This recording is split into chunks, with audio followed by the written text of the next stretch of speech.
ಯಶಸ್ವಿ ಶಾಲೆಯಲ್ಲಿ ಪೋಷಕರ ಪಾದಪೂಜೆ ಕಾರ್ಯಕ್ರಮದಲ್ಲಿ ಅವಧೂತ ಶ್ರೀ ವಿನಯ್ ಗುರೂಜಿ. ಆನೇಕಲ್ ತಾಲೂಕಿನ ಕರ್ಪೂರು ಗ್ರಾಮ ಪಂಚಾಯಿತಿಯ ಬಿದರಗೆರೆ ಗ್ರಾಮದ ಸಮೀಪದಲ್ಲಿರುವ ಯಶಸ್ವಿ ಶಾಲೆಯಲ್ಲಿ ಪೋಷಕರ ಪಾದಪೂಜೆ ಕಾರ್ಯಕ್ರಮವನ್ನು ಆಯೋಜಿಸಲಾಗಿತ್ತು.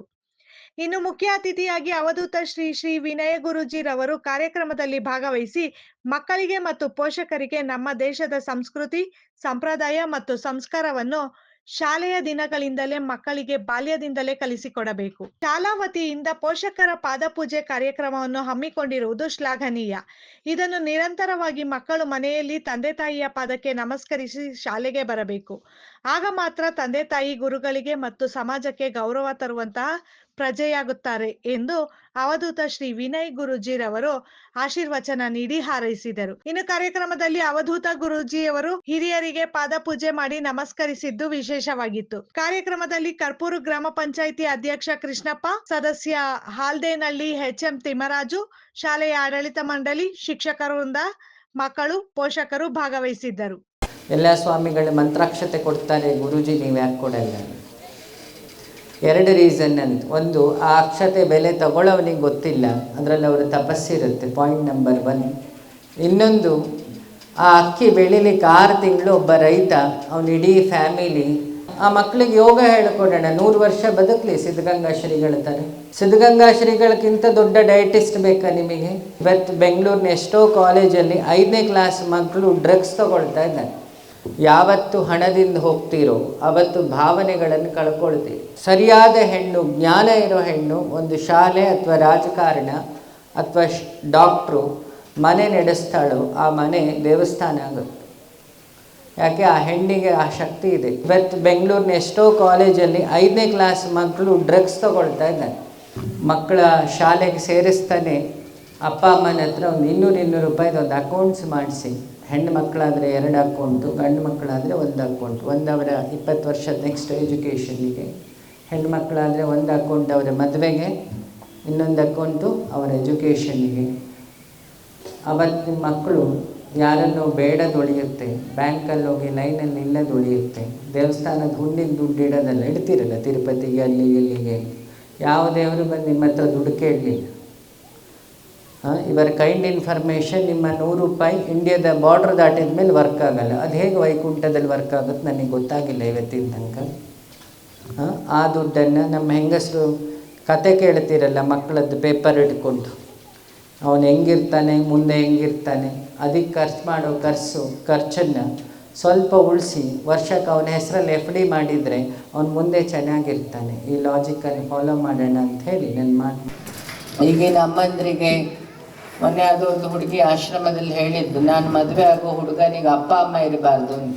ನಾನು ವಾಪಸ್ ಕೇಳಿದೆ, ಸ್ವಲ್ಪ ನಿಂಗಿರ್ಬೋದಾ ಅಂತ. ಅವನು ಹಂಗಿರ್ಬೋದು, ಹುಡುಗನಿಗೆ ಇರಬಾರ್ದು. ಕಾರಣ ಅಡುಗೆ ಮಾಡಬೇಕಾಗತ್ತೆ, ನೋಡ್ಕೊಳ್ಬೇಕಾಗತ್ತೆ. ಅಜ್ಜಿ ಕೆಮ್ಮು ಬೇಡ ನಮಗೆ, ಅಜ್ಜಿ ಆಸ್ತಿ ಬೇಕು. ಇಲ್ಲೆಲ್ಲ ಈಗ 1 ಎಕರೆಗೆ 1 ಕೋಟಿ ಆಗಿರಬೇಕು. ಅದು ಅಜ್ಜಿ ಹೆಸರಲ್ಲೇ ಇರೋದಲ್ಲ. ಅದು ಸೈನ್ ಬೀಳೋ ತನಕ ಅಜ್ಜಿಗೆ ಅಡ್ಡಡ್ಡ ನಮಸ್ಕಾರ, ಉದ್ದಂಡ ನಮಸ್ಕಾರ ಎಲ್ಲ ಇರುತ್ತೆ. ಸೈನ್ ಬಿದ್ಮೇಲೆ ಅಜ್ಜಿ ಯಾರ್ದೋ ಮನೇಲಿ ಇಡ್ಲಿಗೋಸ್ಕರ ಒಂದು ನಮಸ್ಕಾರ ಹಾಕಬೇಕು. ಇದೇ ಹಳ್ಳಿ ಪರಿಸ್ಥಿತಿ ಆಗಿದೆ, ರಿಯಲ್ ಎಸ್ಟೇಟಿನ ಆರ್ಭಟ. ಯಾವತ್ತು ಹಣದಿಂದ ಹೋಗ್ತೀರೋ ಅವತ್ತು ಭಾವನೆಗಳನ್ನು ಕಳ್ಕೊಳ್ತೀರಿ. ನಿಮ್ಮ ಹಳ್ಳಿಗಳು, ಈ ಊರೆಲ್ಲ ನಿಂತಿರೋದು, ಊರ ಹಬ್ಬ ಎಲ್ಲ ನಿಂತಿರೋದು ನಿಮ್ಮ ಏನು ಹೇಳ್ತೀವಿ ಭಾವನೆಗಳಿಂದ. ನಮ್ಮ ಶಾಲೆ, ನಮ್ಮೂರು, ನಮ್ಮನೆ, ನಮ್ಮ ಅಪ್ಪ ಅಮ್ಮ, ನನ್ನ ಅಜ್ಜ ಅಜ್ಜಿ ಎಂದಿದ್ದರೆ ಮಕ್ಕಳಲ್ಲಿ, ಆ ಮಕ್ಕಳಿಗೆ ಇನ್ಯಾವ ನಾಲೆಡ್ಜು ಬೇಡ ಅಲ್ವಾ? 99 ತೆಗೆದ್ರು ಅದೇ ಸಂಬಳ ಕೊಡೋದು, 65 ತೆಗೆದ್ರು ಅದೇ ಸಂಬಳ ಕೊಡೋದು. ಇಂಪಾರ್ಟೆಂಟ್ ಏನು? ಆ ಸಂಬಳ ನೀವು ಹೆಂಗೆ ಉಪಯೋಗಿಸ್ತಾನೆ ಅಂತ. ಇವನು 99 ತೆಗೆದು ಅಮೇರಿಕಾದಲ್ಲಿ ಹೋಗಿ ಆ ಸಂಬಳ ಎಲ್ಲ ಪಬ್ಬಿಗೆ ಕೊಟ್ಟರೆ ಓದಿಸಿ ಏನು ಪ್ರಯೋಜನ? ಅವನನ್ನು ಕಥೆನ ಓದಿಸ್ದಾಗುತ್ತೆ. ಫಸ್ಟು ಮಕ್ಕಳಿಗೆ 2 ಹೇಳಿಕೊಡ್ಬೇಕು, ಒಂದು ಶಾಸ್ತ್ರ, ಇನ್ನೊಂದು ಶಸ್ತ್ರ ಅಂತ. ವಿದ್ಯೆ ಕೊಡೋ ಜೊತೆಗೆ ಅವ್ರಿಗೆ ಹೇಳಬೇಕು, ದುಡ್ಡು ಮಾಡೋದಕ್ಕೆ ಈ ವಿದ್ಯೆ ಹೆಲ್ಪ್ ಮಾಡುತ್ತೆ. ಜೊತೆಗೆ ಈ ದುಡ್ಡನ್ನು ಉಪಯೋಗಿಸೋದು ಹೇಗೆ ಅಂತ ಹೇಳಿಕೊಡೋದು ಮನೆ ಮತ್ತು ಧರ್ಮಗ್ರಂಥಗಳು. ಅದು ಮಿಸ್ ಹೊಡೆದು ಇಷ್ಟು ಸಮಸ್ಯೆ ಆಗಿದೆ. ಯಾವಾಗ ಮಕ್ಕಳ ಮನಸ್ಸು ಶಾಂತವಾಗಿರಲ್ಲ, ಕಾಯಿಲೆ ಶುರುವಾಗುವುದಲ್ಲಿ ತಾಯಿ ಬೇರಂತಿರುತ್ತೆ ಆ ಗಿಡಕ್ಕೆ. ಅದರ ಸೈಡೆಲ್ಲ ಕಟ್ ಮಾಡಿದರೆ ಅದು ಹೇರ್ ಕಟಿಂಗ್ ಮಾಡ್ದಂಗಾಗುತ್ತೆ. ಆ ಗಿಡನ ಕೊಲ್ಲಬೇಕು. ಏನು ಮಾಡಬೇಕು? ತಾಯಿ ಬೇರೆ ಹುಡುಕ್ಬೇಕು ಮೊದಲು. ಈ ನಿಮ್ಮ ಇಡೀ ಮಕ್ಕಳ ಸಮಸ್ಯೆ ತಾಯಿ ಬೇರೇನು. ಸಣ್ಣ ಮಕ್ಕಳಿಗೆ ಕನ್ನಡಕ ಬರ್ತಾ ಇದೆ. ಹೇಗೆ? ತಲೆಗೆ ಎಣ್ಣೆ ಹಚ್ಚೋ ಅಭ್ಯಾಸ ಇಲ್ಲ ಈಗ. ಯಾಕೆ? ಅಮ್ಮ ಬ್ಯೂಟಿ ಪಾರ್ಲರಿಗೆ ಹೋಗಿದ್ದಾರೆ, ಮಕ್ಕಳು ಎಣ್ಣೆ ಹಚ್ಕೊಳ್ತಾಳೆ ತಲೆಗೆ, ಮತ್ತು ಅಳದು ಅವರಿಗೆ ಕಣ್ಣು ಕಾಣ್ತಿಲ್ಲ ಅಂತ. ಹೇಳಿ, ನಿಮಗೆ ನಿಮ್ಮ ಮಕ್ಕಳು ಚೆನ್ನಾಗಿರ್ಬೇಕು, ಆರೋಗ್ಯವಾಗಿರ್ಬೇಕು, ವಿದ್ಯಾವಂತರಾಗಬೇಕು, ಜಾಬ್ ಆಗಬೇಕು, ಎಲ್ಲ ಇದೆ ಆಸೆ. ಇದನ್ನೇ ಪ್ರತಿದಿನ ಹೋಗಿ ಇದ್ದು ದೇವಸ್ಥಾನದಲ್ಲೆಲ್ಲ ದೀಪ ಹಚ್ಚಿ ಕೇಳೋದು ನೀವು. ನಿಮಗೊಂದು ಸತ್ಯ ಗೊತ್ತಿರಲಿ, ಅದು ನಿಮ್ಮ ಕೈಲೇ ಇದೆ ಅಂತ. ಮನೆಯಲ್ಲಿ ಈ ಹೆಣ್ಣು ಅನ್ನೋದೊಂದು ಕರೆಂಟ್ ಇದ್ದ ಹಾಗೆ. ಗೃಹಿಣಿ ಗೃಹ ಮುಚ್ಚತೆ ಅಂತ. ಈ ಶಾಲೆಯಲ್ಲಿ ಜಾಸ್ತಿ ಹೆಣ್ಮಕ್ಳ ಬಲವೇ ಇದೆ ಟೀಚರ್ಸಲ್ಲಿ. ಯಾವಾಗ ಹೆಣ್ಣು, ಸರಿಯಾದ ಹೆಣ್ಣು, ಜ್ಞಾನ ಇರೋ ಹೆಣ್ಣು ಒಂದು ಶಾಲೆ ಅಥವಾ ರಾಜಕಾರಣ ಅಥವಾ ಡಾಕ್ಟ್ರು ಮನೆ ನಡೆಸ್ತಾಳೋ, ಆ ಮನೆ ದೇವಸ್ಥಾನ ಆಗುತ್ತೆ. ಯಾಕೆ? ಆ ಹೆಣ್ಣಿಗೆ ಆ ಶಕ್ತಿ ಇದೆ. ಇವತ್ತು ಬೇರೆ ಆಷಾಢ ನವರಾತ್ರಿ, ಅಷ್ಟಮಿ ಬೇರೆ. ಅದಕ್ಕೆ ಅವಳನ್ನು ಶಕ್ತಿ ಸ್ವರೂಪಿಣಿ ಅನ್ನೋದು. ಮನೇಲಿ ಗಂಡಸರು ಒಂದು ವಾರ ಮನೇಲಿ ರಜಾ ಹಾಕಲಿ, ಏನು ಇಂಬ್ಯಾಲೆನ್ಸ್ ಆಗಲ್ಲ. ಒಂದಿಷ್ಟು ದಿನ ಅಮ್ಮ ಮಕ್ಕಳಿಗೆ ರಜೆ ಸಿಕ್ಕಿದಾಗ ಹೆಣ್ಮಕ್ಳು ಅಮ್ಮನ ಮನೆಗೆ ಹೋಗ್ತಾರೆ. ಅವಾಗ ಇಲ್ಲಿರೋ ಪೇರೆಂಟ್ಸ್ಗಳ ಮನೆಗೆ ಸ್ಕೂಲವರೆಲ್ಲ ಒಂದು ವಿಸಿಟ್ ಮಾಡಿ, ಬಲೆ ಎಲ್ಲಿದೆ, ಹೊಸಲು ಯಾವ ಅವಸ್ಥೆಯಲ್ಲಿದೆ, ಅಡುಗೆ ಮನೆಯಲ್ಲಿ 8 ದಿನದ ಪಾತ್ರೆಗಳು ಯಾವ ಸ್ಥಿತಿಯಲ್ಲಿದೆ. ಯಾಕೆ? ಇಡೀ ಅವಳು ಮ್ಯಾನೇಜ್ ಮಾಡುತ್ತಿರ್ತಾಳೆ. ನಮ್ಮ ಆಶ್ರಮದಲ್ಲಿ ವುಮೆನ್ಸ್ ಡೇ ಅಂತ ಮಾಡ್ತೀವಿ ವರ್ಷಕ್ಕೆ. ಇಡೀ ಎಲ್ಲ ಹಳ್ಳಿಯವರನ್ನು ಸೇರಿಸಿ ಅವರಿಗೆ ಬಾಗಿನ ಕೊಡೋ ಪ್ರೋಗ್ರಾಮ್. ಒಂದಿನ ಮಹಿಳಾ ಮಿನಿಸ್ಟ್ರು ನನ್ನ ಹತ್ರ ಕೇಳಿದ್ರು, ಏನಿದ್ರ ಉದ್ದೇಶ ಅಂತ.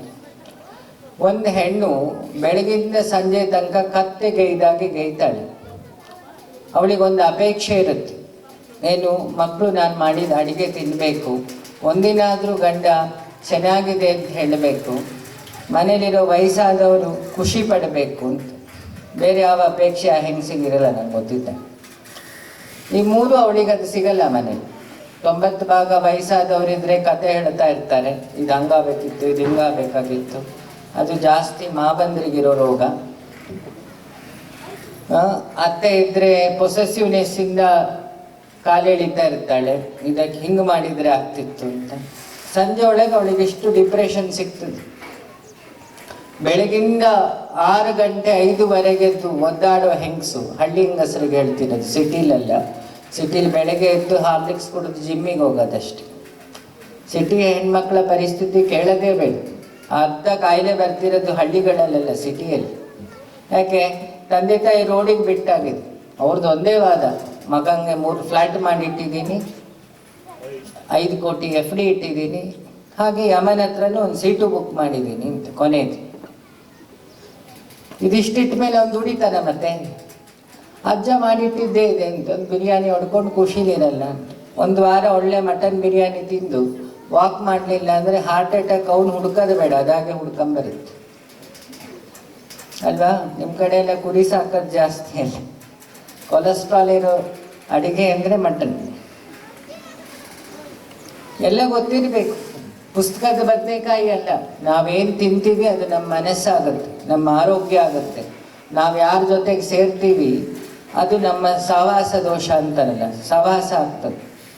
ಇಷ್ಟು ಮಕ್ಕಳ ಮೇಲೆ ಇನ್ಫ್ಲೂಯೆನ್ಸ್ ಮಾಡುತ್ತೆ. ಇವತ್ತು ಬೆಂಗಳೂರಿನ ಎಷ್ಟೋ ಕಾಲೇಜಲ್ಲಿ 5ನೇ ಕ್ಲಾಸ್ ಮಕ್ಕಳು ಡ್ರಗ್ಸ್ ತಗೊಳ್ತಾ ಇದ್ದಾರೆ. ಸುಳ್ಳು ಹೇಳಿದೆಲ್ಲ, ಸತ್ಯ ಹೇಳಿ. Police report. ಯಾಕೆ ಗೊತ್ತು? ಅಪ್ಪ ಅಮ್ಮಂಗೆ ಗೊತ್ತಿಲ್ಲ ಮಕ್ಕಳು ಬ್ಯಾಗಲ್ಲಿ ಏನಿದೆ ಅಂತ. 100 ರೂಪಾಯಿ ಕೇಳಿದರೆ ಇವ್ರು 500 ರೂಪಾಯಿ ಕೊಟ್ಟು ಕಳಿಸ್ತಾರೆ. ಗೊತ್ತಾ ಅವರಿಗೆ ಇದು ಡ್ರಗ್ಸು, ನಾಲ್ಗೆಗೆ ಟ್ರೈನೋ ಆಗುತ್ತೆ ಅಂತ. ಆ ಡ್ರಗ್ಸ್ ಮಾರೋನು ಏನು ಮಾಡಿರ್ತಾನೆ, ಹೈಸ್ಕೂಲ್ ಹುಡುಗರನ್ನು ಬುಕ್ ಮಾಡ್ಕೊಂಡಿರ್ತಾನೆ. ಎಷ್ಟೋ ಕಡೆ ಲೆಕ್ಚರ್ಸನ್ನು ಬುಕ್ ಮಾಡಿರ್ತಾನೆ, ಇಷ್ಟು ಲಕ್ಷ ಕೊಡ್ತೀವಿ. ಅವ್ರಿಗೆ ಖುಷಿ ಆಗುತ್ತೆ. ಕಾಲೇಜಲ್ಲಿ ಕೊಡೋದು 30,000 ಸಂಬಳ, ಇದಿಷ್ಟು ಹಂಚಿದ್ರೆ 1.5 ಲಕ್ಷ. ಹೋದ ವರ್ಷ ಕೇಸ್ ಆಯ್ತಲ್ಲ ಯಾವುದು ಮೆಡಿಕಲ್ ಕಾಲೇಜಲ್ಲಿ, ಪ್ರೊಫೆಸರೇ ಮಾಡ್ತಾಯಿದ್ರು. ನಮ್ಮಲ್ಲಿ ಮನೆಯಲ್ಲಿ ಸಮಾಧಾನ ಇಲ್ಲ, ಮಕ್ಕಳಲ್ಲಿ ಸಮಾಧಾನ ಇಲ್ಲ, ಫ್ರೆಂಡ್ಸಲ್ಲಿ ಸಮಾಧಾನ ಇಲ್ಲ. ಕಾರಣ ಏನು ಹೇಳ? ಹಣದಿಂದ ಓಡಿದ ಹುಚ್ಚು. ಅಲ್ಲ ಗುರೂಜಿ, ನೀವು ಹಣ ಬಿಟ್ಟಿದ್ದೀರ. ನನ್ನ ತಂದೆ ತಾಯಿ ನನಗೆ ವಿಪರೀತ ಆಸ್ತಿ ತಕ್ಕ ಮಟ್ಟಿಗೆ ಮಾಡಿಟ್ಟಿದ್ದಾರೆ. ನಾನು ಮನಸ್ಸು ಮಾಡಿದರೆ ಈಗಲೂ ಒಂದಿಷ್ಟು ಆಸ್ತಿ ಮಾಡಬಲ್ಲೆ. ನಾನೊಂದಿನ ನಮ್ಮ ಅಪ್ಪನ ಹತ್ರ ಇಬ್ಬರು ಆಫೀಸರ್ಸ್ ಇಬ್ಬರಿಗೂ ಒಂದು ಮಾತು ಹೇಳಿ. ನನ್ನ ಅಣ್ಣಂಗೆ ವರ್ಷಕ್ಕೊಂದು 27 ಲಕ್ಷ ಸಂಬಳ ಬರ್ತಿತ್ತು.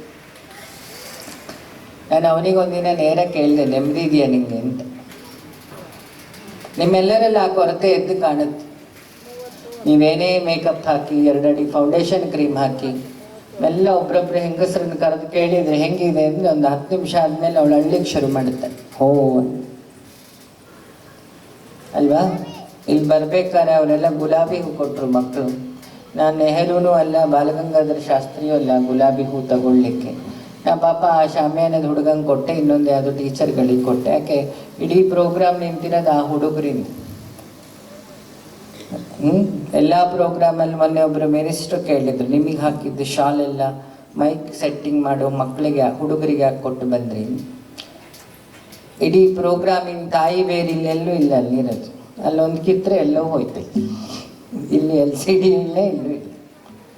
ಪಾಪ ಬೆಳಗ್ಗೆ 2 ದಿನದ ಹಿಂದೆ ರಾತ್ರಿ ಅಲ್ಲೆಲ್ಲಿಂದನೂ ಓಡಿ ಬಂದು ಇದೆಲ್ಲ ಸೆಟ್ ಮಾಡಿ, ಬೆಳಿಗ್ಗೆ ಅವರು ತಿಂಡಿ ಮಾಡಿರ್ತಾರೋ ಇಲ್ಲೋ ಗೊತ್ತಿಲ್ಲ, ಅವ್ರದ್ದೆಲ್ಲ ಮನೆ ಸಮಸ್ಯೆ ಬದಿಗಿಟ್ಟು ನಾವು ಒಪ್ಕೊಂಡು ಪ್ರೋಗ್ರಾಮ್ ಚೆನ್ನಾಗಾಗಬೇಕು ಅನ್ನೋ ಒಂದೇ ಉದ್ದೇಶಕ್ಕೆ ಅದೊಂದು ಗುಂಪು ಕೂತಿರುತ್ತೆ ಅಲ್ವಾ? ನಾವ್ಯಾರು ಅವರಿಗೆ ಗ್ರ್ಯಾಟಿಟ್ಯೂಡ್ ಕೊನೆಗೂ ಹೇಳಲ್ಲ. ನಾರ್ಮಲಿ ಮಾಡೋ ನಾನ್ಸೆನ್ಸ್ ಅಲ್ವಾ? ಅದಕ್ಕೆ ಶುರು ಬರ್ತಾನೆ ಅಲ್ಲೊಂದು ಗುಲಾಬಿ ಹಾಕಿ ಮನಸ್ಸಿಂದ ನಮಸ್ಕಾರ ಮಾಡಿ ಬಂದರೆ ಇದು ದೊಡ್ಡ ವೇದಾಂತ ಅಲ್ಲ, ಅದು ಮನುಷ್ಯತ್ವ. ಅಲ್ವಾ? ಯಾರ್ಯಾರೊಬ್ಬ ಕೂಲಿ ಅವನು ರೈತರು ಸಿಕ್ಕಿದ್ರೆ ಅವನಿಗೊಂದು ನಮಸ್ಕಾರ ಮಾಡಿದರೆ ನಮ್ದೇನು ಗಂಟು ಹೋಗಲ್ಲ. ಇವತ್ತು ನೀವು ತಿಂತೀರಲ್ಲ ಸೊಪ್ಪು ಸದೆ ಎಲ್ಲ, ಅದೊಬ್ಬ ಬೆಸ್ತಲ್ಲಿ ಇಟ್ಕೊಂಡಿರ್ತಾನಲ್ಲ, ಒಂದು 6 ತಿಂಗಳದು ಒಟ್ಟು ಮಾಡಲಿಕ್ಕೆ. ಒಬ್ಬ ನಮ್ಗೆ ಕೇಳಿದ್ರು ಯಾರು, ಎಲ್ಲ ಸ್ವಾಮಿಗಳು ಮಂತ್ರಾಕ್ಷತೆ ಕೊಡ್ತಾರೆ ಗುರೂಜಿ ನೀವು ಯಾಕೆ ಕೊಡಲ್ಲ? 2 ರೀಸನ್ ಅಂತ. ಒಂದು, ಆ ಅಕ್ಷತೆ ಬೆಲೆ ತಗೊಳ್ಳೋನಿಗೆ ಗೊತ್ತಿಲ್ಲ, ಅದರಲ್ಲಿ ಅವರು ತಪಸ್ಸಿರುತ್ತೆ, ಪಾಯಿಂಟ್ ನಂಬರ್ 1. ಇನ್ನೊಂದು, ಆ ಅಕ್ಕಿ ಬೆಳಿಲಿಕ್ಕೆ 6 ತಿಂಗಳು ಒಬ್ಬ ರೈತ ಅವನ ಇಡೀ ಫ್ಯಾಮಿಲಿ ದನ ಎಮ್ಮೆ ಹಕ್ಕಿ ಹಂದಿ ಕಾಡಂದಿ ಅದರಿಂದೆಲ್ಲ ಪ್ರೊಟೆಕ್ಟ್. ಯಾಕೆ ನಾನು ಹಳ್ಳಿಲಿ ಹುಟ್ಟಿದ್ದು, ನಂಗೆ ಗೊತ್ತದು ಹೇಗೆ.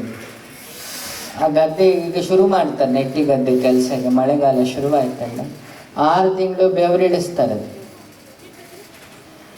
ಅಷ್ಟು ಕಷ್ಟಪಟ್ಟು ಅವ್ರ ಅಕ್ಕಿಗೆ ನ್ಯಾಯವಾಗಿ ಬೆಲೆಯೂ ಸಿಗಲ್ಲ, ಅಂಗಡಿಯವ್ರು ಮಕ್ಕರು ಮಾಡ್ತಾರೆ, ರೈತರು ಅಲ್ಲೂ ಮೋಸ ಹೋಗ್ತಾರೆ. ಅಟ್ಲೀಸ್ಟ್ ಆ ಅನ್ನದ ಬೆಲೆ ತಿನ್ನೋನಿಗಾರು ಗೊತ್ತಿರಬೇಕಲ್ಲ. ಒಂದು ಊರಲ್ಲಿ ಕಡೂರ್ ಹತ್ರ ಜಾತ್ರೆ ಆಯಿತು, ಅಲ್ಲಿ ಅಕ್ಕಿ ದುಡ್ಡಿರಲಿಲ್ಲ ಅಕ್ಕಿ ಒಟ್ಟು ಮಾಡೋದು. ನಾನೊಂದು ಹೆಂಗಸರಿಗೆ ಒಂದು ಐಡಿಯಾ ಹೇಳ್ಕೊಟ್ಟಿದ್ದೆ, ನೀವೆಲ್ಲ ಮನೆಯಲ್ಲಿ ಅಕ್ಕಿ ತೊಳಿತಾ ಒಂದು ಮುಷ್ಟಿ ವೇಸ್ಟ್ ಮಾಡ್ತಾರೆ, ಇದಕ್ಕೆ ಅಡುಗೆ ಮಾಡಿ ಅಭ್ಯಾಸ ಇದೆ ಗೊತ್ತು, ಸಿಂಗಲ್ ಹೋಗುತ್ತೆ.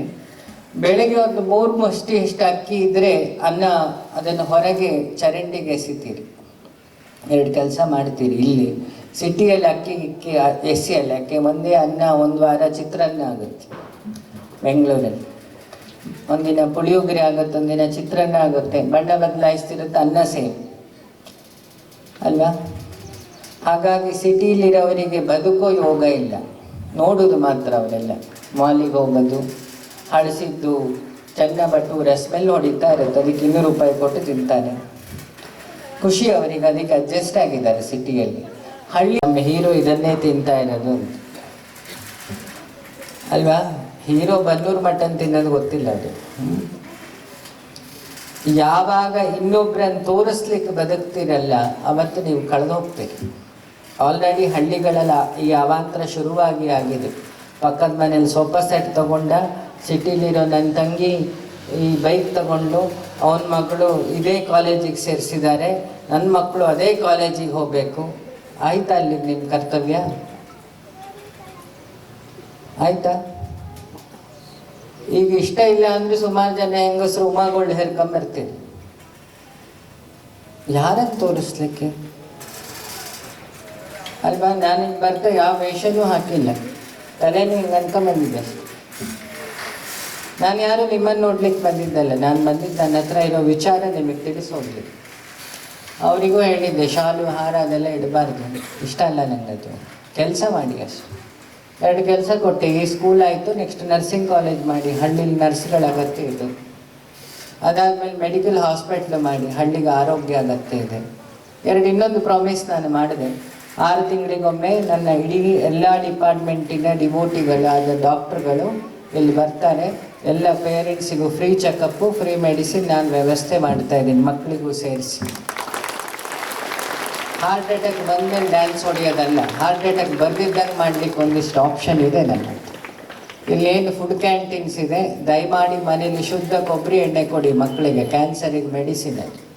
ಇವತ್ತು ಕೇರಳದವ್ರದ್ದು ನೋಡಿದ್ದೀರ ಯಾರು, ಅವರ ಸ್ಕಿನ್ನು ಹೀಗೆ ಗೆರೆ ಎಳೆದ್ರೆ ರಿಂಕಲ್ಸ್ ಬರಲ್ಲ. ಕಾರಣ ಏನು? ಅವ್ರು ಶುದ್ಧ ಕೊಬ್ಬರಿ ಎಣ್ಣೆ ಯೂಸ್ ಮಾಡ್ತಾರೆ. ಹಾರ್ಟ್ ಅಟ್ಯಾಕ್ ರೇಟ್ ಕೇರಳದಲ್ಲಿ ಕಮ್ಮಿ. ಕಾರಣ ಏನು? ಕೊಕೊನೆಟ್ ಆಯಿಲ್, ಬೇರೆ ಏನಲ್ಲ. ಈಗ ಅದು ಗಾಣದ ಎಣ್ಣೆ ಅಂತ. ಪಾಪ ಅಜ್ಜಿ ಮೊದಲು ಕೊಬ್ಬರಿ ಒಣಗಿಸಿ ಎಣ್ಣೆ ರೆಡಿ ಮಾಡ್ತಿತ್ತು, ಅದಕ್ಕೆ ಅವಾಗ ರೇಟು ಗೊತ್ತಿಲ್ಲ, ಚಿನ್ನದ ಬಳೆ ಯಾರು ಹಾಕೊಳ್ತಿತ್ತು ಅವಾಗಲೇ ಅಲ್ವಾ. ಈಗ ಗಾಣದ ಎಣ್ಣೆ ಶುರುವಾಗಿದೆ. ಮನೇಲಿ 4 ತೆಂಗಿನ ಮರ ನೆಟ್ಟರೆ ಕಲ್ಪವೃಕ್ಷ ಅಂತ, ಅದಕ್ಕೆ ಅದರ ಹಿಡಿಗೆ ಲಕ್ಷ್ಮಿ ಅಂತ ಹೇಳೋದು. 6 ಗಂಟೆ ಮೇಲೆ ಹಿಡಿ ಹೊರಗಿಡಬಾರ್ದು ಅಂತಿದ್ರು ಹಿಂದಿನ ರೀಸನ್ ಏನು? ಅದು ಲಕ್ಷ್ಮಿ, ಅದರ ಕಡ್ಡಿಯಲ್ಲ, ಕಲ್ಪವೃಕ್ಷ ಅನ್ನೋದು. ಅದಕ್ಕೆ ದೇವೇಂದ್ರನ ಲೋಕದಿಂದ 3 ಗಿಡ ಬಂದಿತ್ತು ನಮ್ಮ ಭೂಮಿಗೆ. ಒಂದು ತೆಂಗಿನ ಮರ, ಇನ್ನೊಂದು ತಾಳೆ ಮರ, ಇನ್ನೊಂದು ಪಾರಿಜಾತ.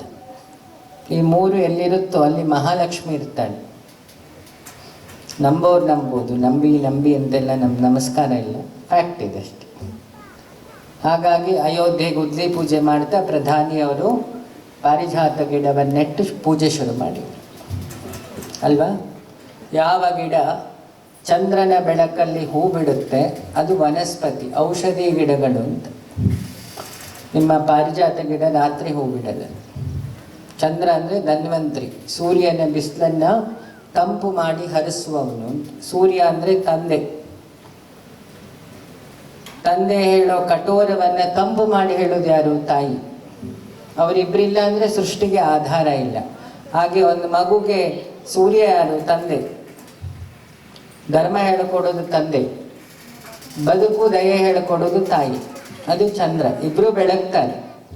ಒಂದು ಶೀತ ಬೆಳಕು, ಒಂದು ಅಗ್ನಿ ಇರೋ ಬೆಳಕು, ಇಬ್ಬರು ಇದೆ 2 ಕಣ್ಣು. ಇದು ಸೂರ್ಯನಾಡಿ, ಇದು ಚಂದ್ರನಾಡಿ. ಮೇಲೊಂದು ಕಣ್ಣಿದೆ, ಅದಕ್ಕೆ ಜ್ಞಾನನಾಡಿ ಅಂತ. ಅದು ಸ್ವಲ್ಪ ಧ್ಯಾನ ತಪಸ್ಸೆಲ್ಲ ಮಾಡಿದರೆ ಓಪನ್ ಆಗ್ತದೆ ಅಲ್ವಾ. ನಮಗೆ ಇದೀಗ ಓಪನ್ ಆಗಲಿ. ಈಗ ನಮ್ಮದು ಹೊಸ್ತು ಎಕ್ಸ್ಟ್ರಾ, ಈಗಿನವ್ರದ್ದು ಜನ್ರೇಷನಲ್ಲಿ 2 ಕಣ್ಣು ಎಕ್ಸ್ಟ್ರಾ, ಕನ್ನಡಕ.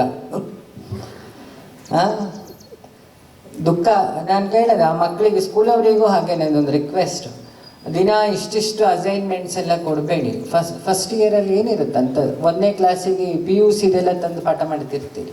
ಆ ಮಕ್ಕಳು ಅದು ನೋಡಿ ಅಲ್ಲೊಂದು ಹೋಗ್ತಾ ಇದೆ ಲಂಗದವಣಿ, ಅದು ಇರೋದೇ 6-7 kg, ಅದರ ಬ್ಯಾಗ್ 8 kg, ಅದರ water can 1.5 kg, tiffin box 2 kg, ಎಲ್ಲ ಟೀಚರ್ಸ್ಗಳು ಬೈತಾರೆ ಅನ್ನೋ ಟೆನ್ಷನ್ ಅದೊಂದು kg, ಮನೆಯಲ್ಲಿ ಅಮ್ಮನ ಗಲಾಟೆ ಬೇರೆ ಅದೊಂದು ಅರ್ಧ kg, ಅಲ್ಲಿಟ್ಟು ಬ್ರೆಡ್ಡು ತಿಂಡಿ ಎಲ್ಲ ವಾಪಸ್ ತಂದರೆ ಸರಿ ಇರಲ್ಲ ಸಂಜೆ ಅಂತ ಪಾಪ ಅದೊಂದು ಟೆನ್ಷನ್. ಇದನ್ನೆಲ್ಲ ನೋಡು ಅಪ್ಪ ಟೆನ್ಷನ್. ಇನ್ನೇನು ಮಾಡ್ಕೊ. ಈಗಿನ ಅಪ್ಪಂದ್ರ ಸ್ಥಿತಿ ಪತಿ ಅಲ್ಲ, ದಮ್ಮಿಲ್ಲದ ಪತಿ ಅಂತ ಅಲ್ವಾ. ಮೊನ್ನೆ ಒಬ್ಬ ಗಂಡಸಿಗೆ ಕಾಯಿಲೆ ಬರೋದು ಹೇಗೆ ಅಂತ ಯಾರೋ ಪ್ರಶ್ನೆ ಕೇಳಿದ್ರು. ಹೇಳಬೇಕಾ, ಸತ್ಯ ಹೇಳಬೇಕಾ, ಸುಳ್ಳು ಹೇಳಬೇಕಾ ಅಂತ. ಅವ್ರ ಲೆಕ್ಕ ನಾನು ಶುಕ್ರ ಶನಿ ಗುರುನೆಲ್ಲ ಹೇಳ್ತೀನಿ.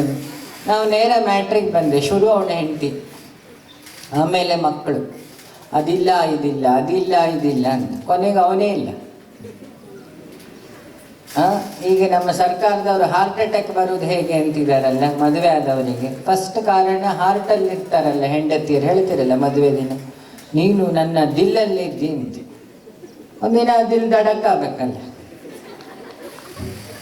ದಿಲ್ಲಿಗೆ ಬಂದ ಮೇಲೆ ದಿಲ್ ದಡಕ್ ಆಗ್ಬೇಕಾ ಬೇಡ? ಇವಳು ಬೆಳಗ್ಗೆ ಎದ್ರೆ ಶುರು ಮಾಡ್ತಾಳೆ, ಅದಿಲ್ಲ ಇದಿಲ್ಲ, ಮನೆ ಹಿಂಗಿರ್ಬೇಕಿತ್ತು, ನನಗೆ ರೇಷ್ಮೆ ಬಾರ್ಡ್ರು ಸೀರೆ ಬೇಕು. 90% ಯಾವ ಹೆಂಡತಿಯೂ ನಾನು ಕೇಳಲಿಲ್ಲ ನೀನು ಊಟ ಮಾಡಿದ್ಯಾ ಕೇಳೋದು. ಸಿಟಿಯಲ್ಲಿ ಹೆಣ್ಮಕ್ಳು ಫೋನ್ ಮಾಡ್ತಾರೆ ಫೋನಿಗೆ, ಅದು ಕೇರಿಂಗ್ ಅಲ್ಲ, ಅಪನಂಬಿಕೆ, ಯಾರೋ ಜೊತೆಗಿದ್ದಾನೆ ಅಂತ. ಅಲ್ಲ 7:15 ಫೋನ್ ಮಾಡಿದೆ, ನೀವು ಮನೆಗೆ ಇನ್ನೂ ಬರಲಿಲ್ವಲ್ಲ ಅಂತ. ಇದು ಸ್ಲೋ ಪಾಯ್ಸನ್ ಡೈಲಾಗ್. ಫ್ಯಾಕ್ಟ್ ಏನು ಅಲ್ವಾ. ಇಲ್ಲೆಲ್ಲ ಆದರ್ಶ ದಂಪತಿಗಳಿದ್ದಾರೆ, ಇಬ್ಬರ ಫೋನು ನಂಬರ್ ಲಾಕ್ ಆಗಿರುತ್ತೆ. ಯಾಕೆ? ಗಂಡಂಗೂ ಹಣೆ ಬರ ಗೊತ್ತು, ಹೆಂಡತಿಗೂ ಹಣೆ ಬರ ಗೊತ್ತು. ಆದರೂ ಒಂದು ಆ್ಯಕ್ಟಿಂಗಲ್ಲಿ ಸಂಸಾರ ಹೋಗ್ತಿರುತ್ತೆ. ಈ ಹುಚ್ಚೆಲ್ಲ ನಿಲ್ಲಿಸಿದ ದಿನ ಮಕ್ಕಳು ಸರಿ ಹೋಗ್ತಾರೆ. ಪಾದಪೂಜೆಗೆ 2 ಹೇಳಬೇಕಿತ್ತು, ಅಪ್ಪ ಅಮ್ಮನ ಇಂಪಾರ್ಟೆನ್ಸು, ಮಕ್ಕಳ ಇಂಪಾರ್ಟೆನ್ಸ್. ನೀವೇನು ಬದುಕ್ತೀನಿ, ನಾನೀಗ ಸುಮಾರು ಸ್ಪೀಚಲ್ಲಿ ಹೇಳ್ತೀನಿ, if you are not commitment, ನಿಮ್ಮಲ್ಲಿ ಧರ್ಮನಿಷ್ಠೆ ಇಲ್ಲ ಅಂದರೆ ದಯಮಾಡಿ ಮದುವೆ ಆಗ್ಲಿಕ್ಕೆ ಹೋಗಬೇಡಿ, ಆ ಮಕ್ಕಳನ್ನ ಹೆತ್ತು ರೋಡಿಗೆ ಹಾಕಬೇಡಿ. ಈಗ ಆಗ್ತಾ ಇದೆ ಅಲ್ವಾ? ಅಮ್ಮ 15 ದಿನಕ್ಕೆ ಡೈವರ್ಸ್ ಕೊಡ್ತಾಳೆ. ಬೆಂಗಳೂರಲ್ಲಿ ನಡೆಯೋದು 13 ಕೋಟಿ ಮದುವೆ ಕತೆ ಇದು ನಡೆದಿದ್ದೆ. ಇದೆಲ್ಲ ನಾನು ಇಷ್ಟೋ ತನಕ ಹೇಳಿದ್ದು ಯಾವುದು ಕಾದಂಬರಿ ಅಲ್ಲ, ನೋಡಿದ್ದು ನಾನು.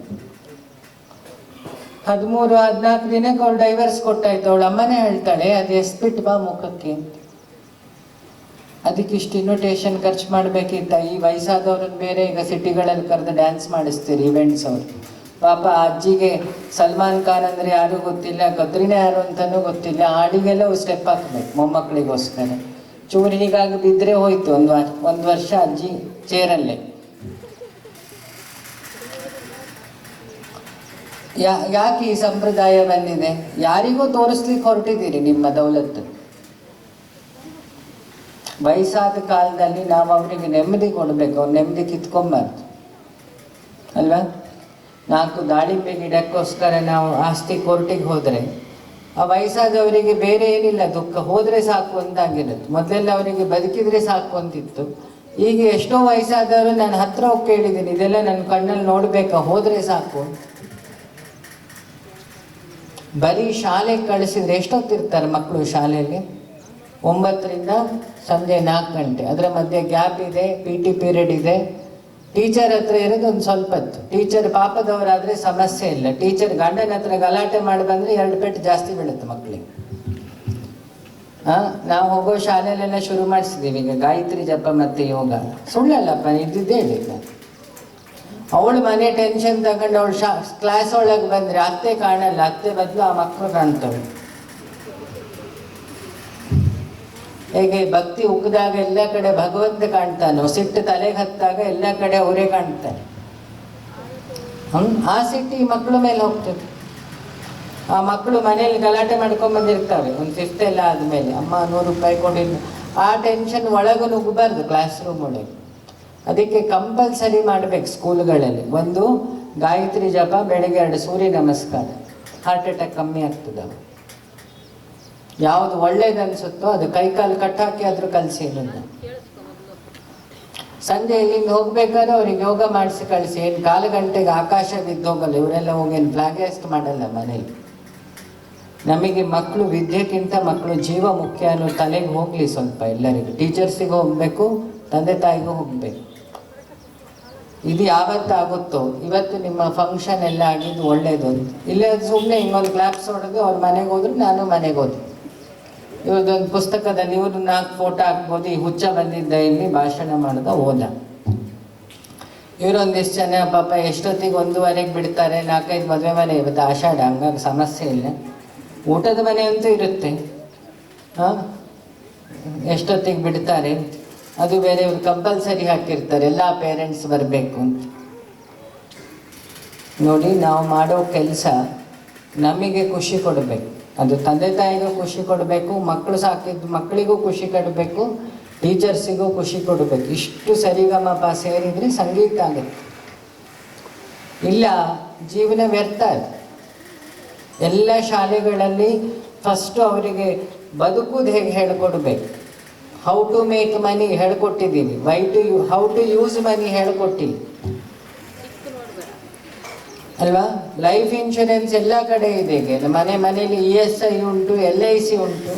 ಪಕ್ಕ ಗ್ಯಾರಂಟಿ ನಮ್ಮ ಅವತಾರಕ್ಕೆ ನಾವು ಸಾಯ್ತೀವಿ ಅಂತ ಅಲ್ವಾ? ಅದನ್ನು ಉಲ್ಟಾ ಮಾಡೋಣ, ಆ ಮಕ್ಕಳಿಗೆ ಯೋಗ ಹೇಳಿಕೊಡೋಣ. 100 ವರ್ಷ ಬದುಕಲಿ ಸಿದ್ಧಗಂಗಾ ಶ್ರೀಗಳ ಥರ. ಸಿದ್ಧಗಂಗಾ ಶ್ರೀಗಳಕ್ಕಿಂತ ದೊಡ್ಡ ಡಯಟಿಸ್ಟ್ ಬೇಕಾ ನಿಮಗೆ? ಅವ್ರದ್ದು ಊಟ ಕೇಳಿದ್ದೀರಿ ಯಾರು? ಬೆಳಿಗ್ಗೆ ಒಂದು ರಾಗಿ ಮುದ್ದೆ. ದೇವೇಗೌಡರಿಗಿಂತ ಡಯಟಿಸ್ಟ್ ಬೇಕಾ? ರಾಜಕೀಯ ಬಿಟ್ಟು ಮಾತಾಡ್ತೀರಿ ನಾನು. ಮೋದಿಗಿಂತ ಡಯಟಿಸ್ಟ್ ಬೇಕಾ?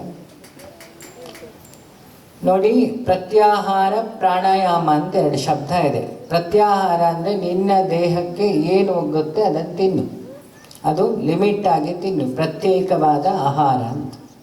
ಪ್ರಾಣಾಯಾಮ ಅಂತ ಹೇಳಿದರೆ ನಿಮ್ಮ ಪ್ರಾಣಶಕ್ತಿ ಉಸಿರಾಡ್ತಿರಲ್ಲ, ಅದನ್ನು ನಿಯಮಿತವಾಗಿ ದಿನ ಒಂದು 5 ನಿಮಿಷ ಉಸಿರಾಡು. ನಿಮ್ಮ ದೇಹದೊಳಗೆ ಪ್ರಾಣಶಕ್ತಿ ಜಾಸ್ತಿ ಆಗುತ್ತೆ.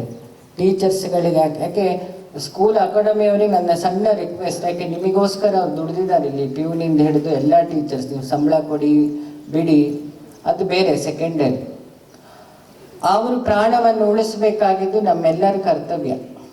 ಸೊ ಅವರಿಗೆ ನಾನು ಹೇಳಿದ್ನಲ್ಲ, ಈ ಯೋಗವನ್ನು ಈ ಶಾಲೆಯಿಂದ ಇಂಪ್ಲಿಮೆಂಟ್ ಮಾಡಿ. ಅವಾಗ ಬೋರ್ಡ್ ಹಾಕಿದ್ದು ಒಳ್ಳೇದದು, ಇದು ಜ್ಞಾನ ದೇಗುಲ, ಕೈ ಮುಗಿದು ಒಳಗೆ ಬನ್ನಿ. ಏನು ಒಂದು 1/4 ಗಂಟೆ ಎಕ್ಸ್ಟ್ರಾ ಆಗುತ್ತೆ, ಬೇರೆ ಏನಾಗಲ್ಲ.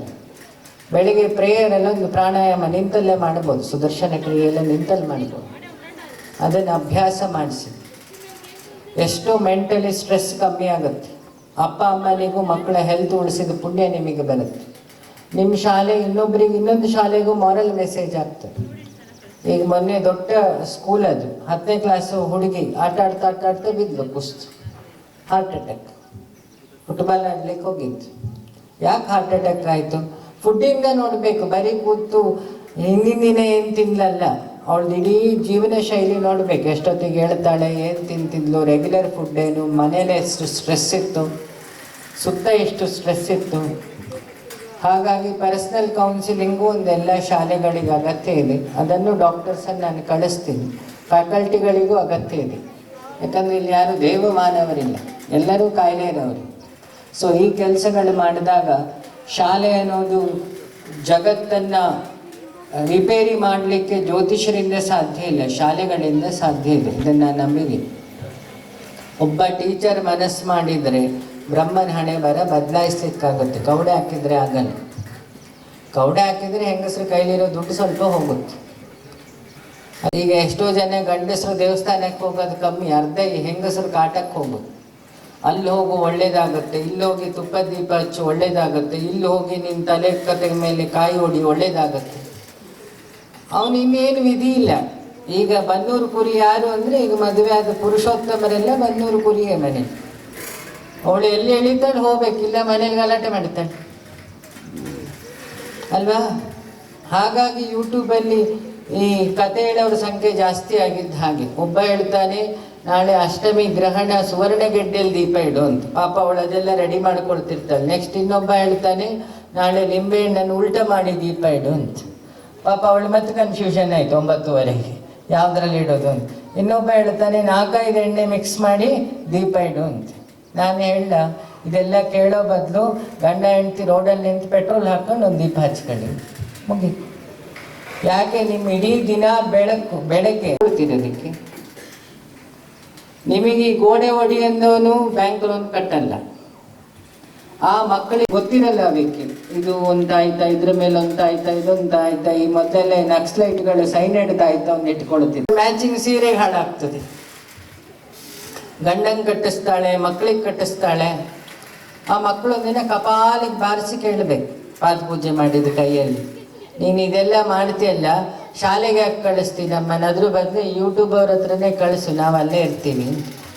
ಅವಾಗ ತಾಯಿ ದಾರಿಗೆ ಬರ್ತಾಳೆ. ಈ ತಂದೆ ಪುರಾಣ ಹೇಳ್ತಾನಲ್ಲ ಮಕ್ಕಳಿಗೆ, ನೀನು ಹಂಗಿರಬೇಡ ಹಿಂಗಿರಬೇಡ ಅಂತ. ಅವನಿಗೆ ಪೆಗ್ ಹಾಕ್ಬೇಕಾದ್ರೆ ಆ ಮಕ್ಕಳು ಕೇಳಬೇಕು, ಅಪ್ಪ ಬೆಳಗ್ಗೆ ಇಡೀ ಭಗವದ್ಗೀತೆ ಹೇಳ್ತಿದ್ಯಲ್ಲ, ಇದು ಹಿಮಾಲಯದ ತೀರ್ಥನ ನೀನು ಕುಡಿತಾ ಇರೋದು ಸಂಜೆ ಅಂತ. ಅಪ್ಪ ಬದಲಾಗ್ತದೆ. ಈ ವಯಸ್ಸಾದ ಅಜ್ಜಿ ಅಂದರೂ ಕೇಳಬೇಕು, ನಾನು ಕೆಮ್ಮಿದ್ರೆ ಆಗಲ್ಲ, ನಾನು ಮನೇಲಿದ್ದರೆ ನಿಮಗೆ ಸ್ಟ್ಯಾಂಡರ್ಡಿಗೆ ತೊಂದರೆ, ನನ್ನ 20 ಎಕರೆ ಆಸ್ತಿ ಇದುಂಟಲ್ಲ ಏನು ಪತ್ರ, ಅದಕ್ಕೇನು ಅಶುದ್ಧ ಇಲ್ವಾ ಅಂತ. ಮೊನ್ನೆ ಒಬ್ಬ ಕೇಳ್ದ, ಅಮ್ಮ ತೀರೋಗಿದ್ದಾರೆ, ಆಶ್ರಮದೊಳಗೆ ಬರ್ಬೋದಾ ಸೂತ್ಕ ಅಂತ. 4 ದಿನದ ಹಿಂದಿನ ಕತೆ. ನಾನು ಹೇಳಿದೆ, ಜಗತ್ತಲ್ಲಿ ಕಣ್ಣಿಗೆ ಕಾಣೋ ದೇವರು ಒಂದಿದೆ, ನಿನ್ನ ತಾಯಿ, ಅವಳು ಯಾವತ್ತೂ ಅಶುದ್ಧ ಆಗ್ಲಿಕ್ಕೆ ಸಾಧ್ಯ ಇಲ್ಲ. ತಲೆಯಲ್ಲಿ ಹುಚ್ಚು ಮೊದಲು ಬಿಡು. ಅಮ್ಮ ಯಾವತ್ತಿದ್ರು ಅಮ್ಮನೇ, ಅವಳು ಹೇಗೆ ಅಶುದ್ಧ ಆಗ್ತಾಳೆ ಸೂತ್ಕ ಅನ್ಲಿಕ್ಕೆ ಅಲ್ವಾ? ತಾಯಿ ಕೊಟ್ಟು ಎದೆ ಹಾಲಲ್ಲಿ ಸೂತ್ಕ ಇಲ್ಲ, ತಾಯಿ ತೊಡೆ ಮೇಲೆ ಮಲಗ್ತಾ ಸೂತ್ಕ ಇಲ್ಲ, ತಾಯಿ ಊಟ ಮಾಡಿಸ್ತಾ ಸೂತ್ಕ ಇಲ್ಲ, ಅದೇ ತಾಯಿ ಆಸ್ಪತ್ರೆಯಲ್ಲಿ ಇವನ ವಾಂತಿ ಬಾಚ್ತಾ ಸೂತ್ಕ ಇಲ್ಲ. ತಾಯಿ ಆಸ್ತಿ ಪತ್ರನ ಹೋದ ತಕ್ಷಣ ಅಳ್ತಾ ಕಣ್ಣೀರು ಒರೆಸ್ಕೊಂಡು ಗೋಡ್ರೇಜಿಂದ ತೆಗೆದು ಒಂದು ರೂಮಿನ ಬೀರೋದೊಳಗಿಡ್ತಾ ಸೂತ್ಕ ಇಲ್ಲ. ಅಮ್ಮ ಹೋದ್ಮೇಲೆ 11 ದಿನ ಸೂತ್ಕ. ಇದಿಷ್ಟು ಹೇಳಬೇಕನ್ನಿಸ್ತು. ತಂದೆ ತಾಯಿ ಬೆಲೆ ಏನು, ಜವಾಬ್ದಾರಿ ಏನು, ಎರಡೂ ಹೇಳಿದ್ದೀನಿ. ಕೇಳೋದು ಬಿಡೋದು ನಿಮ್ಮ ಹಣೆ ಬರ. ಕೇಳಿದರೆ ಆ ಮಕ್ಕಳು ಪ್ರಾಣ ಚೆನ್ನಾಗಿ ಉಳಿಯುತ್ತೆ. ಆ ಮಕ್ಕಳು ಒಳ್ಳೆ ಬದುಕ್ತಾರೆ, ಇಷ್ಟು ಗ್ಯಾರಂಟಿ ನನಗಿದೆ.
ಸಾಯಂಕಾಲ ಇವತ್ತು ಕೊನೆ ಪೂಜೆ ಇದೆಯಲ್ಲ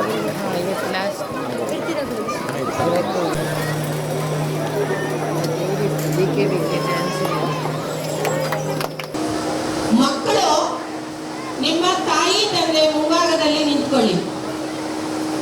ನಿಮ್ಮ ತಾಯಿ ತಂದೆ ಮುಂಭಾಗದಲ್ಲಿ ನಿಂತ್ಕೊಳ್ಳಿ ಮಕ್ಕಳು.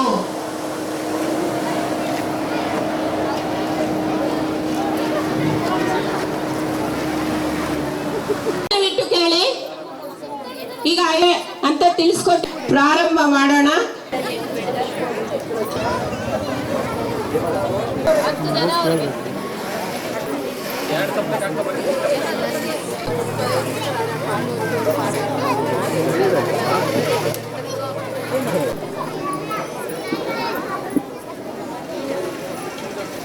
ತಂದೆ ತಾಯಿಯನ್ನ ಪ್ರಾರ್ಥನೆ ಮಾಡ್ಕೊಳ್ಳಿ.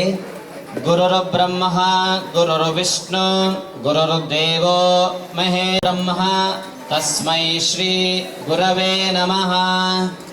ಮಾತಾ ಚ ಪಾರ್ವತೀ ದೇವಿ ಪಿತಾ ದೇವೋ ಮಹೇಶ್ವರಃ.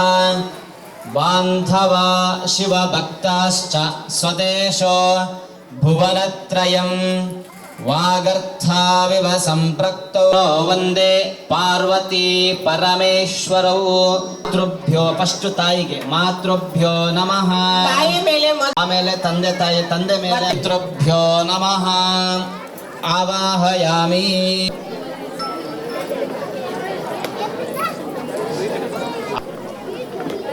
ನೀಟಾಗಿ ನಿಮ್ಗೊಳ್ಳೋದಾದ್ರೆ ದೇವಿ ಸರ್ವಭೂತೇಷು ಮಾತೃರೂಪೇಣ ಸಂಸ್ಥಿತಾ. ಅರಶಿನ ಇಡಿ, ತಾಯಿ ಪಾದಕ್ಕೆ ಅರಶಿನ ಇಡಿ.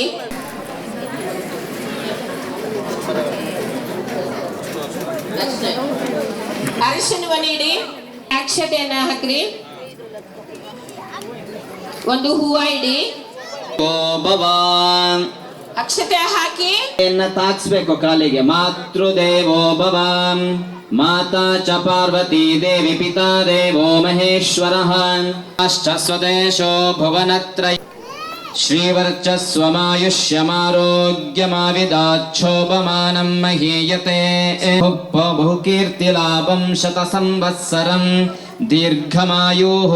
ಅಕ್ಷತೆಯನ್ನು ಹಾಕಿ ಆಶೀರ್ವಾದ ಮಾಡಿ.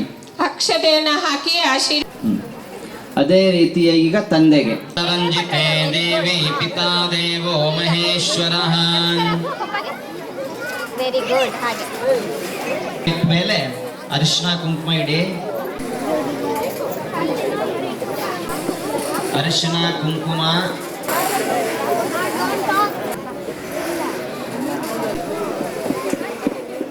ಅದೇ ತರ ಕಾಲು ತಲೆಗೆ ತಾಗಿಸಿ ನಮಸ್ಕಾರ ಮಾಡಿ ತಂದೆಗೆ. ಅಪ್ಪನ ವಾಗರ್ಥಾವಿವ ಸಂಪೃಕ್ತೋ ವಾಗರ್ಥಿವಾಸಃ ಆಗ್ರೇಯ ಸರ್ವದೇವಾನಾಂ ಧೂಪೋಯಂ ಪ್ರತಿಗೃಹ್ವನ್ನಿನಾ ಯೋಜಿತಂ ಮಯಾ ಗ್ರಹಾಣ ಮಂಗಲಂ ದೀಪಂ ಧಾಮಿ ದೇವಾಯ ಪರಮಾತ್ಮನೇ ತ್ರಾಹಿ ಮಾ. ಇಬ್ಬರಿಗೂ ಕೊಟ್ಬಿಟ್ಟು ನಮಸ್ಕಾರ ಮಾಡಿ.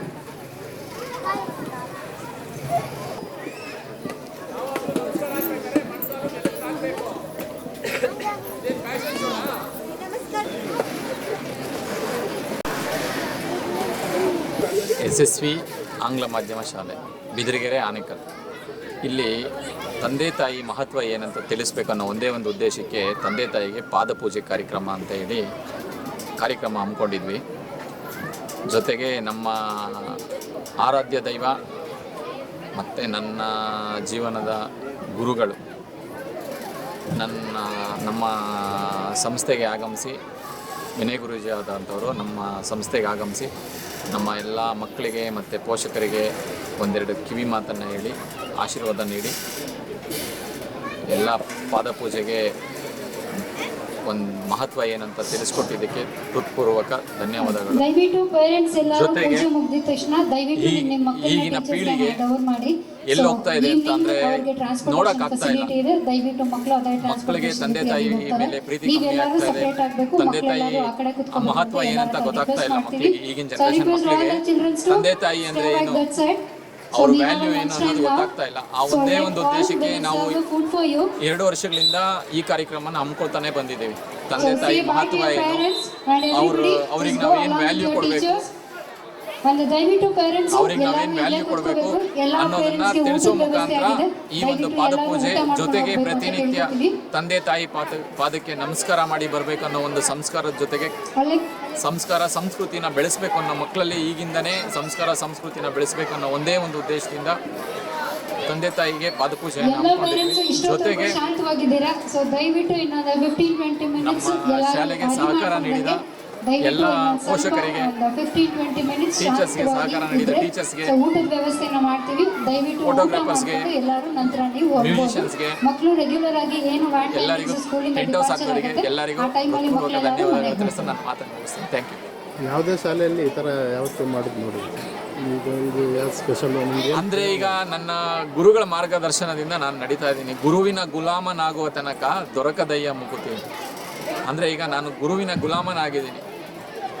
ನಮಗೆ ಗುರುವಿನ ಮಹತ್ವ ತಿಳ್ಕೊಂಡಿರೋದ್ರಿಂದ ನನ್ನಲ್ಲಿರೋ ಭಾವನೆ, ನನ್ನಲ್ಲಿರೋ ಕಾಳಜಿ, ತಂದೆ ತಾಯಿ ಪ್ರೀತಿ, ಇನ್ನೊಂದು ಎಲ್ಲನೂ ನನ್ನ ಮಕ್ಕಳಿಗೂ ಗೊತ್ತಾಗಬೇಕು. ಇಲ್ಲಿ ಬರ್ತಕ್ಕಂಥ 350 ಮಕ್ಕಳು ಏನಿದ್ದಾರೆ ಆ ಮಕ್ಕಳೆಲ್ಲ ನಮ್ಮ ಮಕ್ಕಳು. ಆ ಮಕ್ಕಳಲ್ಲೂ ಆ ಒಂದು ಅರಿವು ಮೂಡಬೇಕು. ತಂದೆ ತಾಯಿ ಪ್ರೀತಿ ಅಂದರೆ ಏನು, ತಂದೆ ತಾಯಿ ಅಂದರೆ ಏನಂತ ಅವರಿಗೂ ಗೊತ್ತಾಗಬೇಕು ಅನ್ನೋ ಒಂದೇ ಒಂದು ಉದ್ದೇಶ. ನಾಳೆ ಈಗ ನಮ್ಮ ದೇಶ, ನಮ್ಮ ರಾಜ್ಯ ಎಲ್ಲಿಗೆ ಹೋಗ್ತಾ ಇದೆ ಅಂದರೆ, ಬೆಂಗಳೂರಲ್ಲಿ ಮುಂಚೆ ಮಕ್ಕಳನ್ನ ಪ್ಯಾಂಪರಿಂಗ್ ಮಾಡ್ತಾ ಇದ್ರು, ಈಗ ಅನಾಥಾಶ್ರಮಗಳು ಬರ್ತಾ ಇದ್ದಾವೆ ಎಲ್ಲ ಕಡೆ. ಈಗ ನೀವು ಯಾವುದೇ ಸಂದಿಲ್ ಹೋದ್ರು ಅಮ್ಮನ ಆರೈಕೆ ಮನೆ, ಪೋಷಕರ ಆರೈಕೆ ಮನೆ, ಆಸರೆ, ಈ ಥರ ಫೌಂಡೇಶನ್ಗಳು ಓಪನ್ ಆಗ್ತಾ ಇದ್ದಾವೆ. ಏನಕ್ಕೋಸ್ಕರ? ನಾವು ನಮ್ಮ ಮಕ್ಕಳಿಗೆ ಒಳ್ಳೆ ಸಂಸ್ಕಾರ ಕಲಿಸದೇ ಇರೋದಕ್ಕೋಸ್ಕರ. ಅದೇ ಸಂಸ್ಕಾರ ಸಂಸ್ಕೃತಿ ಅನ್ನೋದು ಒಂದು ಮಕ್ಕಳಲ್ಲಿ ಬಂದರೆ, ತಂದೆ ತಾಯಿ ಪ್ರೀತಿ ಅನ್ನೋದನ್ನು, ಅವರ ಮಹತ್ವ ಏನಂತ ತಿಳ್ಕೊಂಡ್ರೆ ಆ ಆಶ್ರಮಗಳು ಕಡಿಮೆ ಆಗಬೇಕು ಅನ್ನೋ ಉದ್ದೇಶ ನಮ್ಮಲ್ಲಿ. ಆಶ್ರಮ ಮಾಡೋದು ಅನಾಥರಿಗೆ ಅಂತ ಮಾಡಬೇಕು. ಎಲ್ಲ ಇದ್ದು ಈಗ ಇಲ್ಲೇ ಬೇಗಡದೇನಹಳ್ಳಿ ಹತ್ರ ಒಂದು ಆಶ್ರಮ ಇದೆ. ಎಲ್ಲ ಐಫೈಸು, ಎಲ್ಲ ಫಾರಿನಲ್ಲಿದ್ದಾರೆ, ಎಲ್ಲ ಒಳ್ಳೊಳ್ಳೆ ಹುದ್ದೆಯಲ್ಲಿದ್ದಾರೆ, ಗೌರ್ಮೆಂಟ್ ಜಾಬಲ್ಲಿದ್ದಾರೆ. 30,000 ರೂಪಾಯಿ ತಿಂಗಳ ಪೇ ಮಾಡ್ತೀನಿ, ನಮ್ಮ ಅಪ್ಪನಿಗೆ ನಾನು 30,000 ಪೇ ಮಾಡ್ತೀನಿ ಅಂತ ಹೆಮ್ಮೆಯಿಂದ ಹೇಳ್ಕೊತಾರೆ. ಅದೇ ನೀವು ಮಕ್ಕಳಾಗಿದ್ದಾಗ ನಿಮ್ಮ ಮಕ್ಕಳಾಗಿದ್ದಾರೆ ಬಿಡಿ, ಎಲ್ಲರ ಒಂದು ಡೇ ಕೇರಲ್ಲಿ ಬೆಳ್ಕೊಂಡ್ಲಿ, ಯಾವ್ದಾರ ಒಂದು ಆಶ್ರಮದಲ್ಲಿ ಬೆಳ್ಕೊಂಡ್ಲಿ ಅಂತ ಬಿಟ್ಟಿದ್ರೆ ಇವತ್ತು ನೀವು ಫಾರಿನ್ಗೆ ಹೋಗೋಕ್ಕೆ ಅಥವಾ ನೀವು ಒಂದು ಒಳ್ಳೆ ಹುದ್ದೆಗೆ ಹೋಗೋಕೆ ಆಗ್ತಾ ಇರಲಿಲ್ಲ. ಅವರು ನಿಮ್ಮ ಜೊತೆ ನಿಂತ್ಕೊಂಡು ನಿಮಗೆಲ್ಲ ರೀತಿ ಸಹಕಾರ ಮಾಡಿದ್ದಕ್ಕಷ್ಟೇ ನೀವು ಇವತ್ತು ಒಳ್ಳೆ ಆಫೀಸಲ್ಲಿ ಇದ್ದೀರ ಅನ್ನೋದನ್ನ ಮರ್ತು ಬಿಟ್ಟಿದ್ದಾರೆ. ಅದನ್ನ ಮರಿಬಾರ್ದು. ಅದನ್ನ ಜ್ಞಾಪಕದಲ್ಲಿ ಇಟ್ಕೊಂಡು ಏನೇ ನಮಗೆ ಒಳ್ಳೆ ವಿದ್ಯಾಭ್ಯಾಸ ಸಿಗ್ತಾ ಇರ್ಬೋದು, ಏನೇ ಸಿಗ್ತಾ ಇರ್ಬೋದು, ಅದಕ್ಕೆಲ್ಲ ತಂದೆ ತಾಯಿನೇ ಮೂಲ ಕಾರಣ. ಇವತ್ತು ಅವ್ರು ಏನಿದ್ದಾರೆ, ಅವರಿಗೆ ಬೇಕು ಬೇಡ ಎಲ್ಲ ಸಿಗ್ತಾ ಇರೋದು ಅದಕ್ಕೆ ಮೂಲ ಕಾರಣ ತಂದೆ ತಾಯಿ. ಆ ಒಂದು ಸಂದೇಶ ಕೊಡಬೇಕನ್ನೋ ಉದ್ದೇಶಕ್ಕಷ್ಟೇ ನಾವು ಈ ಕಾರ್ಯಕ್ರಮನ ಮಾಡ್ತೀವಿ. SSV ಇಂಗ್ಲಿಷ್ ಮೀಡಿಯಂ ಸ್ಕೂಲ್ ಬಿದಿರಗೆರೆ ಆನೇಕಲ್ಲಲ್ಲಿ ಒಂದು ಪಾದಪೂಜಾ ಕಾರ್ಯಕ್ರಮವನ್ನು ಹಮ್ಮಿಕೊಂಡಿದ್ವಿ. ಪಾದಪೂಜಾ ಕಾರ್ಯಕ್ರಮದ ಉದ್ದೇಶ ಏನಂತಂದರೆ, ಇವತ್ತಿನ ಜನ್ರೇಷನ್ ಮಕ್ಕಳಲ್ಲಿ ಪೇರೆಂಟ್ಸಿಗೆ ಒಂದು ರೆಸ್ಪೆಕ್ಟ್ ಅನ್ನೋದನ್ನು ಹೇಗೆ ಕೊಡಬೇಕು, ಪ್ಯಾರೆಂಟ್ಸ್ದು ವ್ಯಾಲ್ಯೂಸ್ ಏನು ಅನ್ನೋದೇ ಗೊತ್ತಿಲ್ಲ. ಸೊ ಮಕ್ಕಳಿಗೆ ನಾವು ಪೇರೆಂಟ್ಸ್ ವ್ಯಾಲ್ಯೂಸ್ ಏನು ಅನ್ನೋದನ್ನು, ಆ ವ್ಯಾಲ್ಯೂನ ತಿಳಿಸ್ಬೇಕು ಅನ್ನೋದಕ್ಕೋಸ್ಕರ ನಾವು ಪಾದಪೂಜಾ ಕಾರ್ಯಕ್ರಮನ ಇಟ್ಕೊಂಡಿದ್ವಿ. ನಮ್ಮ ಶಾಲೆಯಲ್ಲಿ ವರ್ಷದಲ್ಲಿ ಒಂದ್ಸರಿ ಪಾದಪೂಜಾ ಕಾರ್ಯಕ್ರಮನ ಮಾಡಿ ಅದು ಪಾದಪೂಜೆ ಕಾರ್ಯಕ್ರಮ ಮುಗೀತು ಅಂತ ಯಾವತ್ತೂ ಅಂದ್ಕೊಂಡಿಲ್ಲ. ಪ್ರತಿದಿನ ನಮ್ಮ ಶಾಲೆಯಲ್ಲಿರೋ ಪ್ರತಿಯೊಂದು ಮಗುನೂ, ಪ್ರತಿಯೊಂದು ಪ್ಯಾರೆಂಟಿಗೆ ಡೈಲಿ ಅವರು ಕಾಲಿಗೆ ನಮಸ್ಕಾರ ಮಾಡಿಕೊಂಡೇ ನಮ್ಮ ಶಾಲೆಗೆ ಬರೋದು. ನಮ್ಮಲ್ಲಿ ಸಂಸ್ಕಾರ ಅನ್ನೋದು ಮಕ್ಕಳಿಗೆ ಬಹಳ ಮುಖ್ಯ ಆಗುತ್ತೆ. ಸೊ ಆ ಒಂದು ನಿಟ್ಟಿನಿಂದ ಮಕ್ಕಳಿಗೆ ವಿದ್ಯೆ ಜೊತೆಯಲ್ಲಿ ಸಂಸ್ಕಾರ ಅನ್ನೋದನ್ನು ಒಂದು ಉತ್ತಮ ರೀತಿಯಲ್ಲಿ ಕೊಡಬೇಕು ಅನ್ನೋ ಒಂದು ಉದ್ದೇಶನ ಇಟ್ಕೊಂಡು ಇವತ್ತು ನಾವು ಪಾದಪೂಜಾ ಕಾರ್ಯಕ್ರಮವನ್ನು ಹಮ್ಮಿಕೊಂಡಿದ್ದೀವಿ. ಈ ಪಾದಪೂಜಾ ಕಾರ್ಯಕ್ರಮ ಇವತ್ತು ಒಂದು ದಿನಕ್ಕೆ ಮೀಸಲಾಗದೆ ಪ್ರತಿದಿನ ನಮ್ಮ ಪೋಷಕರಾಗಿರ್ಬೋದು, ನಮ್ಮ ಮಕ್ಕಳಾಗಿರ್ಬೋದು, ಪೋಷಕರು ಮತ್ತು ಮಕ್ಕಳ ಒಂದು ಬಾಂಧವ್ಯ ಚೆನ್ನಾಗಿದ್ದು ಆ ಒಂದು ಮ್ಯೂಚುವಲ್ ರೆಸ್ಪೆಕ್ಟು ಇಬ್ಬರಲ್ಲೂ ಕೊನೆವರೆಗೂ ಇರಬೇಕು ಅನ್ನೋ ಉದ್ದೇಶದಿಂದ ಈ ಒಂದು ಕಾರ್ಯಕ್ರಮವನ್ನು ಹಮ್ಮಿಕೊಂಡು ಪ್ರತಿ ವರ್ಷ ನಾವು ಇದನ್ನು ಸ್ಕೂಲ್ ಶುರುವಾದಾಗ ಶುರು ಮಾಡ್ತೀವಿ. ಏನಕ್ಕಂದರೆ throughout the academic year ಅದು ಒಂದು ಕಂಪ್ಲೀಟಾಗಿ ನಡ್ಕೊಂಡು ಹೋಗಲಿ ಅನ್ನೋ ಒಂದು ಉದ್ದೇಶದಿಂದ ನಾವು ಈ ಒಂದು ಕಾರ್ಯಕ್ರಮವನ್ನು ಹಮ್ಮಿಕೋತೀವಿ. ಎಲ್ಲ ಶಾಲೆಯಲ್ಲೂ ನಾನು ಪೇರೆಂಟ್ಸಲ್ಲಿ ಎಲ್ಲ ಬೇರೆ ಯಾವ್ಯಾವ ಶಾಲೆಗಳಿದ್ದಾರೆ ಅವರಲ್ಲೆಲ್ಲ ಒಂದು ರಿಕ್ವೆಸ್ಟ್ ಮಾಡೋದೇನೆಂದರೆ ಮಕ್ಕಳಿಗೆ ಎಜುಕೇಷನ್ ಎಷ್ಟು ಇಂಪಾರ್ಟೆಂಟು ಅದ್ರ ಜೊತೆನಲ್ಲಿ ಸಂಸ್ಕಾರ ಅನ್ನೋದು ಅಷ್ಟೇ ಇಂಪಾರ್ಟೆಂಟ್ ಆಗುತ್ತೆ. ಎಷ್ಟೇ ವಿದ್ಯೆ ನಮ್ಮಲ್ಲಿದ್ದು ಮಕ್ಕಳಲ್ಲಿ ಸಂಸ್ಕಾರ ಇಲ್ಲ ಅಂತಂದರೆ ಅದರಿಂದ ಏನೂ ಪ್ರಯೋಜನ ಆಗೋದಿಲ್ಲ. ಸೊ ಆ ಒಂದು ನಿಟ್ಟಿನಿಂದ ಎಲ್ಲರೂ ಯಾವ್ಯಾವ ಎಜುಕೇಷನ್ ಇನ್ಸ್ಟಿಟ್ಯೂಷನ್ಸ್ ಅವ್ರು ಯಾರು ಇದ್ದೀವಿ ಎಲ್ಲರೂ ಒಂದು ಕೈ ಜೋಡಿಸಿ ಮಕ್ಕಳಿಗೆ ಎಷ್ಟು ವಿದ್ಯೆನ ಕೊಡಬೇಕು ಅಂತ ಆತುರದಿಂದ ಇರ್ತೀವೋ ಅದೇ ರೀತಿ ಒಂದು ಸಂಸ್ಕಾರ ಅನ್ನೋದನ್ನು, ನಮ್ಮ ವೇದ ಅನ್ನೋದನ್ನು, ನಮ್ಮ ಆಧ್ಯಾತ್ಮ ಅನ್ನೋದನ್ನು ಮಕ್ಕಳಿಗೆ ತಿಳಿಸಿ ಅದು ನಮ್ಮ ಮುಂದಿನ ಪೀಳಿಗೆಗೂ ಉಳ್ಕೊಂಡು ಹೋಗೋ ಹಾಗೆ ನಾವೆಲ್ಲರೂ ಶ್ರಮಿಸ್ಬೇಕಂತ ಹೇಳ್ಬಿಟ್ಟು ನಾನು ಎಲ್ಲರಲ್ಲಿ ಪೋಷಕರಲ್ಲಿ ಮತ್ತು ನಮ್ಮ ಯಾರು ಮಾಧ್ಯಮದವ್ರು ಇರ್ಬೋದು ಅಥವಾ ನಮ್ಮ ಯಾರು ನೇಬರ್ ಇನ್ಸ್ಟಿಟ್ಯೂಷನ್ಸ್ ಅವ್ರು ಯಾರು ಇರ್ತಾರೆ ಎಲ್ಲರನ್ನು ರಿಕ್ವೆಸ್ಟ್ನ ಮಾಡ್ತೀನಿ. ಮೇಯ್ನ್ ಒಂದು ಈ ಒಂದು ಕಾರ್ಯಕ್ರಮಕ್ಕೆ ಇನ್ನಷ್ಟು ನಮಗೆ ಮೆರುಗುಗೊಳಿಸಿದ್ದೇನೆಂದರೆ ನಮ್ಮ ಆರಾಧ್ಯ ದೈವವಾದಂಥ ನಮ್ಮ ಗುರು ಪರಬ್ರಹ್ಮ ಶ್ರೀ ಅವಧೂತ ವಿನಯ್ ಗುರೂಜಿಯವರು ಈ ಕಾರ್ಯಕ್ರಮಕ್ಕೆ ಆಗಮಿಸಿದ್ದು ನಮಗೆಲ್ಲರಿಗೂ ತುಂಬ ಒಂದು ಸಂತೋಷದ ವಿಷಯ ಆಗಿತ್ತು. ಅದ್ರ ಜೊತೆಗೆ ನಮ್ಮ ಒಂದು ಎಲ್ಲ ಮಕ್ಕಳಿಗೆ ಮತ್ತು ನಮ್ಮ ಪೋಷಕರಿಗೆ, ನಮ್ಮೆಲ್ಲ ಸಿಬ್ಬಂದಿ ವರ್ಗದವರಿಗೆ ಗುರುಜಿಗಳ ಒಂದು ಆಶೀರ್ವಾದ ಸಿಕ್ಕಿದೆ. ಈ ಒಂದು ಆಶೀರ್ವಾದದಿಂದ ನಾವು ಇನ್ನೂ ಹೆಚ್ಚಿನ ವಿದ್ಯೆನ ಮತ್ತು ಮಕ್ಕಳಲ್ಲಿ ಸಂಸ್ಕಾರನ ಕಲಿಸೋದಕ್ಕೆ ನಮಗೆ ಉತ್ತೇಜನ ಕೊಡುತ್ತೆ ಅಂತ ಹೇಳ್ಬಿಟ್ಟು ನಾವು ಭಾವಿಸ್ತೀವಿ. ಸೊ ಕಾರ್ಯಕ್ರಮಕ್ಕೆ ಆಗಮಿಸಿದಂಥ ಎಲ್ಲ ಮೀಡಿಯಾ ಪಾರ್ಟ್ನರ್ಸು, ನಮ್ಮ ಪೋಷಕರು, ನಮ್ಮ ಮಕ್ಕಳು ಮತ್ತು ಗುರೂಜಿಯವರಿಗೆ ನನ್ನ ಕಡೆಯಿಂದ ಒಂದು ತುಂಬ ಹೃದಯದ ಧನ್ಯವಾದಗಳನ್ನ ತಿಳಿಸ್ತೀನಿ. ತುಂಬ ವಿಜೃಂಭಣೆಯಿಂದ ಮಾಡಿದರು.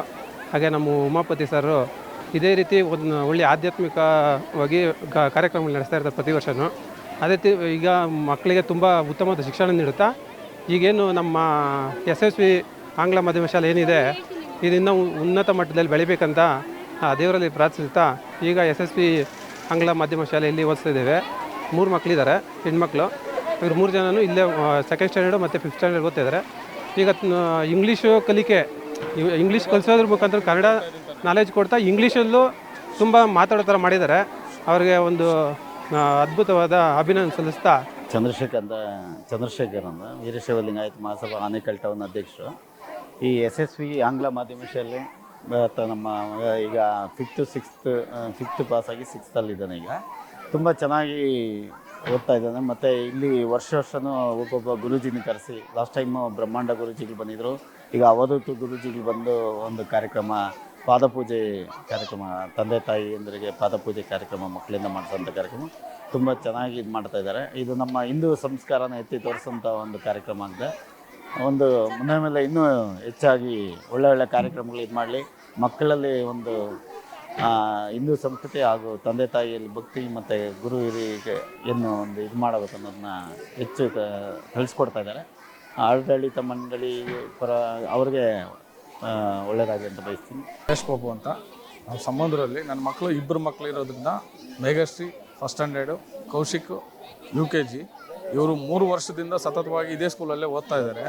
ಈ 3 ವರ್ಷದಿಂದ ಸತತವಾಗಿ ಓದೋದ್ರಿಂದ ಏನು ಅಂತಂದರೆ ಪಾದಪೂಜೆ ಅನ್ನೋದು ದೊಡ್ಡ ವಿಚಾರ. ತಂದೆ ತಾಯಿಗೆ ಪಾದಪೂಜೆ ಅನ್ನೋದು ದೊಡ್ಡ ವಿಚಾರ. ಇವ್ರು ಪ್ರತಿ ಒಂದು ದಿವಸ ಪಾದಪೂಜೆ ಮಾಡಿಸಿ ಸುಮ್ಮನೆ ಬಿಡೋದಲ್ಲ, ಪ್ರತಿಯೊಂದು ದಿನವೂ ಮಕ್ಕಳಿಗೆ ಹೇಳಿ ಕಳಿಸ್ತಾರೆ, ನೀವು ತಂದೆ ತಾಯಿಗೆ ಪಾದಕ್ಕೆ ಪೂಜೆ ಮಾಡಿಬಿಟ್ಟು ಅಥವಾ ನಮಸ್ಕರಿಸ್ಬಿಟ್ಟು ನೀವು ಮನೆಗೆ ಸ್ಕೂಲಿಗೆ ಬನ್ನಿ ಅಂತ. ಪ್ರತಿಯೊಂದು ಅದು ತುಂಬಾ ಒಳ್ಳೆಯದದು. ಆದ್ದರಿಂದ SSV ಇಂಗ್ಲೀಷ್ ಮೀಡಿಯಂ ಸ್ಕೂಲ್ ಇನ್ನೂ ಜಾಸ್ತಿ ಮುಂದುವರಿಬೇಕು ಅನ್ನೋದೇ ನಮ್ಮ ಆಸೆ. ತುಂಬ ಖುಷಿ ಆಗ್ತಾಯಿದೆ, ಯಾಕಂದರೆ ನಾವು ಈ ಥರ ಒಂದು ಯಾವ ಸ್ಕೂಲಲ್ಲಿ ನಾವು ನೋಡಿಲ್ಲ. ಈ ವರ್ಷವೇ ನಮ್ಮ ಒಂದು ಮಕ್ಕಳನ್ನ ಈ ಒಂದು ಸ್ಕೂಲ್ಗೆ ಸೇರಿಸಿರೋದು. SSV ಸ್ಕೂಲಲ್ಲಿ ನಾವು ಹೊಸ ಥರ ನೋಡ್ತಾ ಇದ್ದೀವಿ. ತುಂಬ ಖುಷಿ ಆಗ್ತಾಯಿದೆ. ತಂದೆ ತಾಯಿ ವ್ಯಾಲ್ಯೂ ಅಂದರೆ ಏನು, ತಂದೆ ತಾಯಿ ಏನಂತಾರೆ ಅಂತ ತುಂಬ ಇದನ್ನು ತಿಳಿಸ್ಕೊಡಿದ್ರು. ಪಾದಪೂಜೆ ಮಾಡಿದ ತಕ್ಷಣ ಇದಂತಲ್ಲ, ಅದು ಮನಸ್ಸಲ್ಲಿರಬೇಕು. ಆ ಮನಸ್ಸಲ್ಲಿ ಬೇರೆಯವರು ಹಾಗೆ ಮಾಡ್ತಾಯಿದ್ದಾರೆ. ತುಂಬಾ ಖುಷಿ ಆಗ್ತಾಯಿದೆ. ಇದೇ ರೀತಿ ಬೆಳೀಲಿ, ತುಂಬ ಚೆನ್ನಾಗಿ ಬೆಳೀಲಿ. ನಮಗಂತೂ ತುಂಬ ಖುಷಿ ಆಗ್ತಾಯಿದೆ. ಮಕ್ಕಳಲ್ಲಿ ಹಿಂದೂ ಸಂಸ್ಕಾರ ಇವತ್ತು ಹೊರಗಡೆ ಪ್ರಪಂಚದಲ್ಲಿ ಸಂಸ್ಕಾರ ಅನ್ನೋದೆಲ್ಲ ಹೋಗ್ಬಿಟ್ಟಿದೆ. ಎಲ್ಲ ಫಾರಿನಿಸ್ಟ್ ಇದು ಬಂದ್ಬಿಟ್ಟಿದೆ. ಬಟ್ಟೆಗಳಲ್ಲಿರ್ಬೋದು ಅಥವಾ ನಡವಳಿಕೆಯಲ್ಲಿರ್ಬೋದು, ತಂದೆ ತಾಯಿಗೆ ವ್ಯಾಲ್ಯೂ ಯಾವುದು ಕೊಡ್ತಾ ಇಲ್ಲ. ಬಟ್ ಇವತ್ತು ನಮ್ಮ ಹಿಂದೂ ಸಂಸ್ಕೃತಿನ ಎತ್ತಿ ಹಿಡಿಯುವಂಥ ಕೆಲಸ ಈ ಒಂದು SSV ಸ್ಕೂಲ್ ಮಾಡ್ತಾಯಿದೆ. ತುಂಬ ತುಂಬ ತುಂಬ ಖುಷಿ ಆಗ್ತಿದೆ. ತುಂಬ ಚೆನ್ನಾಗಿದೆ. ತುಂಬ ಚೆನ್ನಾಗಿ ಬೆಳೀಲಿ. ಥ್ಯಾಂಕ್ ಯು ನಮ್ಮ ಎಲ್ಲ ಮ್ಯಾನೇಜ್ಮೆಂಟ್ಗೂ ಮತ್ತು ಎಲ್ಲ ಮಕ್ಕಳಿಗೂ ತುಂಬ ಥ್ಯಾಂಕ್ಸ್ ಹೇಳೋಕ್ಕೆ ಇಷ್ಟಪಡ್ತೀವಿ. Thank you very much. SSV ಶಾಲೆಯಲ್ಲಿ ನಮ್ಮ ಮಕ್ಕಳು 13 ವರ್ಷದಿಂದ ಓದ್ತಾ ಇದ್ದಾರೆ. ತುಂಬ ಚೆನ್ನಾಗಿ ಓದ್ತಾರೆ. ಈಗ ನಡೆದು ಬಂದಂಥ ಪಾದಪೂಜೆ ಕಾರ್ಯಕ್ರಮದಲ್ಲಿ ನಾವು ನಮ್ಮ ಮನೆಯಲ್ಲಿ ನಮ್ಮ ಮಕ್ಕಳಂತ ಯಾವತ್ತೂ ಈ ರೀತಿ ನಾವು ಮಾಡಿಸ್ಕೊಂಡಿಲ್ಲ. ಆದರೆ ಇಲ್ಲಿ ಮಾಡಿಸ್ಕೊಂಡು ತುಂಬಾ ಖುಷಿ ಇದೆ. ಮಕ್ಕಳು ಹಿಂದೂ ಸಂಪ್ರದಾಯನ ಉಳಿಸ್ಕೊಂಡು ಹೋಗೋ ಥರ ಶಾಲೆಯಲ್ಲಿ ಮಾಡ್ತಾ ಇದ್ದಾರೆ. ನಮ್ಗೆ ತುಂಬಾ ಖುಷಿ ಇದೆ. ಹೀಗೆ ಮಕ್ಕಳಿಗೆ ತಂದೆ ತಾಯಿ ಗೌರವ ಸಿಗೋ ಥರ ಟೀಚರ್ಸ್ ಮಾಡ್ತಾ ಇದ್ದಾರೆ. ನಮಗೆ ತುಂಬ ಹೆಮ್ಮೆ, ಟೀಚರ್ಸ್ ಬಗ್ಗೆ ಎಲ್ಲ ತುಂಬ ಹೆಮ್ಮೆ ಇದೆ. ಇಷ್ಟು ಹೇಳೋಕ್ಕೆ ಇಷ್ಟಪಡ್ತೀನಿ. ತುಂಬ ಖುಷಿ ಆಯಿತು. ಫಸ್ಟ್ ಆಫ್ ಆಲ್ ನಮಸ್ಕಾರ ಸರ್. SSV ಇಂಟರ್ನ್ಯಾಷನಲ್ ಸ್ಕೂಲ್ಗೆ. ಯಾಕಂದರೆ ಇಲ್ಲಿ ಫಂಕ್ಷನ್ ಒಂದು ಯಾವುದೇ ಒಂದು ಫಂಕ್ಷನ್ ಆದರೂ ಕೂಡ ಒಂದು ತಾಲೂಕು ಲೆವೆಲಲ್ಲೂ ಕೂಡ ಕಾಣಿಸ್ಕೊಳ್ಳಲ್ಲ, ಆ ಥರ ಫಂಕ್ಷನ್ ಮಾಡ್ತಾರೆ. ಆಮೇಲೆ ಇದು ನಮ್ಮ ಪಾದಪೂಜೆ ಅಂತೇಳಿದರೆ ಇವಾಗ ನಮ್ಮ ಸಂಸ್ಕೃತಿನ ಉಳಿಸುವಂಥದ್ದೊಂದು ಈ ಸ್ಕೂಲ್ ಮುಖಾಂತರ ಎಲ್ಲರಿಗೆ ತಿಳಿಸ್ತಾ ಇದ್ದಾರೆ. ಅದಕ್ಕಾಗಿ ಈ ಮ್ಯಾನೇಜ್ಮೆಂಟ್ಗೆ ಮತ್ತು ಇಲ್ಲಿ ಸ್ಕೂಲ್ ಎಲ್ಲರಿಗೂ ಟೀಚರ್ಸ್ಗಳಿಗೆ ಎಲ್ಲರಿಗೆ ತುಂಬ ಥ್ಯಾಂಕ್ಸ್ ಹೇಳೋಕ್ಕೆ ಇಷ್ಟಪಡ್ತೀನಿ. ಅದೇ ಥರ ಆಗಲಿ ಪೇರೆಂಟ್ಸು ಕೂಡ ಅಷ್ಟೇ ಮಕ್ಕಳಿಗೆ ನಮ್ಮ ಹಿಂದೂ ಸಂಸ್ಕೃತಿಯನ್ನು ಉಳಿಸುವಂಥ ಒಂದು ಟೀಚರ್ಸ್ ಕಡೆಯಿಂದ ಹೋಗ್ತಾ ಇರೋ ಮೆಸೇಜನ್ನು ಅವರು ಕೂಡ ಮಕ್ಕಳಿಗೆ ಸ್ವಲ್ಪ ಹೇಳ್ಕೊಡ್ಬೇಕಂತ ನಮ್ಮ ಕಡೆಯಿಂದ ವಿನಂತಿ. ಇಂಗ್ಲೀಷ್ ಮೀಡಿಯಮ್ ಆಂಗ್ಲ ಮಾಧ್ಯಮ ಶಾಲೆ. ಈ ಶಾಲೆಯಲ್ಲಿ ನಮ್ಮ ಉಮಾಪತಿ ಸರು ವರ್ಷನೂ ಥರ ಪಾದಪೂಜೆಯನ್ನು ಹಮ್ಮಿಕೊಳ್ಳೋ ಕಾರ್ಯಕ್ರಮವನ್ನು ನೀಡ್ತಾ ಇದ್ದಾರೆ. ಅದೇ ರೀತಿ ಇವತ್ತು ವಿನಯ್ ಗುರೂಜಿ ಅವರು ಅವ್ರ ನೇತೃತ್ವದಲ್ಲಿ ನಮ್ಮ ಆಲ್ದನಹಳ್ಳಿ ತಿಮ್ಮರಾಜು ಅವರು ನೇತೃತ್ವದಲ್ಲಿ SSV ಸ್ಕೂಲು ಈ ಥರ ಒಳ್ಳೆಯ ಕಾರ್ಯಕ್ರಮ ನಡೆಸಬೇಕಂತ ತಮ್ಮಲ್ಲಿ ಮನವಿ ಮಾಡಿಕೊಂಡ್ರು. ಅದೇ ರೀತಿ ಹೆಚ್ಚಿನ ನಮ್ಮ ಪೋಷಕರು ಎಲ್ಲ ಬಂದು ಭಾಗವಹಿಸಿ ನಮ್ಮ ಉಮಾಪತಿ ಸಾರು, ಸೌಮ್ಯ ಮೇಡಮು, ಬಡವರ ಬಂದು ಧೀಮಂತ ನಾಯಕ ಯುವಕರ ಆಶಾ ಕಿರಣ ನಮ್ಮ ಉಮಾಪತಿ ಸಾರು ಅವರಿಗೆ ಆರೋಗ್ಯ ಹೆಚ್ಚಿನ ರೀತಿಯಲ್ಲಿ ಕೊಟ್ಟು ದೇವರ ಕೃಪೆಯಲ್ಲಿ ಅವರ ಆಶೀರ್ವಾದಿಸಲಿ ಇನ್ನೂ ಉನ್ನತ ಮಟ್ಟದಲ್ಲಿ ಇರಲಿ ಎಂದು ಅವರನ್ನು ಆಶೀರ್ವದಿಸ್ತಾ ಇದ್ದೇವೆ. ಉಮಾಪತಿ ಸಾರು ಒಳ್ಳೆಯದಾಗಲಿ. ಉಮಾಪತಿ ಸಾರು, ಸೌಮ್ಯ ಮೇಡಮ್ನವರು ಚೆನ್ನಾಗಿ ಫಂಕ್ಷನ್ ಎಲ್ಲ ನಡೆಸ್ಕೊಟ್ಟಿದ್ದಾರೆ. ಆದರೆ ಸ್ವಾಮೀಜಿಗಳು ಬಂದು ಏನು ತೊಂದರೆ ಏನು ಕೊಟ್ಟಿಲ್ಲ. ಸ್ವಾಮೀಜಿಗಳು ಹೇಳಿದ್ದ ಪ್ರಕಾರವಾಗಿ ಎಲ್ಲರೂ ನಡ್ಕೊಂಡ್ರೆ ಮುಂದೆ ಮಕ್ಕಳು ಚೆನ್ನಾಗಿ ಮುಂದೆ ಬರ್ತಾರೆ. ಅದೇ ಥರ ಮಾಡಬೇಕು. ಅವ್ರೇನು ಹೇಳಿದ್ದೇನು ತಪ್ಪಿಲ್ಲ, ಎಲ್ಲ ಚೆನ್ನಾಗಿ ಹೇಳಿದ್ದಾರೆ. ಎಲ್ಲ ನಾರ್ಮಲಾಗಿ ಹೇಳಿ ಎಲ್ಲ ಇದು ಮಾಡಿದ್ದಾರೆ. ಅದಕ್ಕಾಗಿ ತುಂಬ ಥ್ಯಾಂಕ್ಸು ಸೌಮ್ಯ ಮೇಡಮ್ನವ್ರಿಗೂ, ಉಮಾಪತಿ ಸಾರ್ಗೂ, ಸ್ವಾಮೀಜಿಗಳಿಗೆಲ್ಲರಿಗೂ ಥ್ಯಾಂಕ್ಸ್. ಎಲ್ಲ ತಂಪ ಪಡಿತಾರೆ. ಓಕೆ ರೆಡಿ ಎಲ್ಲ ಈ ಥರ. Okay ready. ಎಲ್ಲ ಓಕೆ ರೆಡಿ ನೋಡಿ.